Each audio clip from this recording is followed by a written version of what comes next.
নমস্কার ফ্রেন্ডস, সবাইকে সাহাস cooking blogs চ্যানেলে স্বাগতম। আজকে আমি বানাবো পাবদা মাছের চচ্চড়ি। পাবদা মাছের চচ্চড়ি বানাতে এখানে যা যা উপকরণ নিয়েছি: চিকন করে কেটে রাখা ডাঁটা, বেগুন, ঝিঙে ও কেটে ধুয়ে রাখা পাবদা মাছ। প্রথমে মাছগুলোতে পরিমাণ মতো হলুদের গুঁড়ো, মরিচের গুঁড়ো ও লবণ দিয়ে দেব। তারপর কড়াইতে পরিমাণ মতো তেল দিয়ে মাছগুলোকে ভালোভাবে মাখিয়ে একের পর এক কড়াইতে ছেড়ে দেব।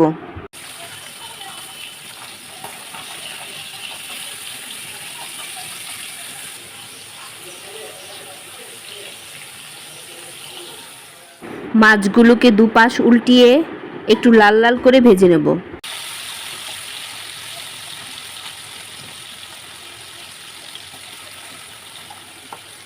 মাছগুলো ভাজা আমার হয়ে গেছে, একটি বোলে উঠিয়ে নেব। এবার কড়াইতে আবারও তেল দিয়ে তাতে কালিজিরা ফোড়ন দিয়ে একটু নেড়ে নেব। তারপর কেটে রাখা সবজিগুলোকে দিয়ে কিছুক্ষণ ভেজে নেব।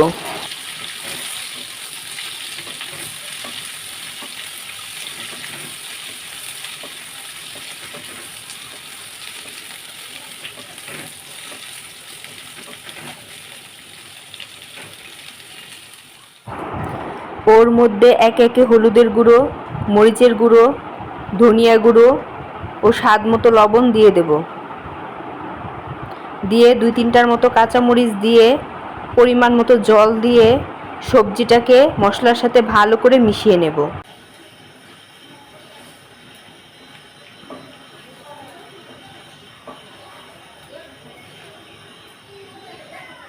মিশিয়ে নেওয়া হয়ে গেছে, এখন ঢাকনা দিয়ে ঢেকে দেব সবজিটা সিদ্ধ হয়ে আসা পর্যন্ত। সবজিটা সিদ্ধ হয়ে এসেছে, একটু নেড়ে নেব।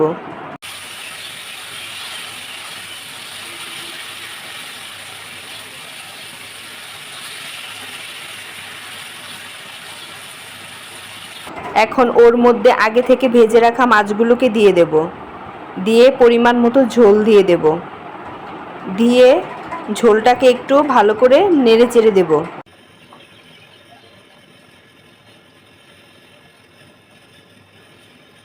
এবার ঢাকনা দিয়ে ঢেকে দেব ঝোলটা ফুটে আসা পর্যন্ত। ঝোলটা ফুটে অনেকটাই কমে এসেছে, একটু নেড়ে নেব। এই পর্যায়ে একটু ধনেপাতা কুচি ছড়িয়ে দেব।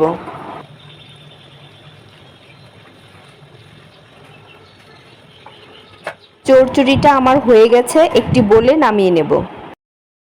এই তো হয়ে গেল আমার পাবদা মাছের চচ্চড়ি। এভাবে একদিন কালিজিরা দিয়ে বানিয়ে খেয়ে দেখবেন, খুব মজা হয়। তো আজকের মতো এখানেই বিদায় নিচ্ছি।